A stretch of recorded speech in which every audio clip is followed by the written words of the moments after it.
കണ്ടു പൊതിതീർന്നില്ലല്ലേ? ഇനിയും ചാത്തന്റെ മായകൾ കാണണം, ഇനിയും ചാത്തനെ കാണണം എന്ന് മനസ്സിൽ ഇപ്പോഴൊരു വിരോധം ഉണ്ടല്ലേ? അറിയാകല കേട്ടോ, അത്രയ്ക്കും സൗന്ദര്യമുള്ളവനാണ്.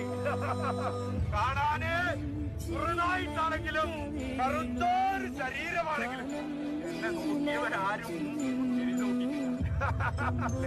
ബുദ്ധിമല്ലേ അല്ലേ? ഉള്ളിലും തുരുമ്പിലും ഉണ്ട്.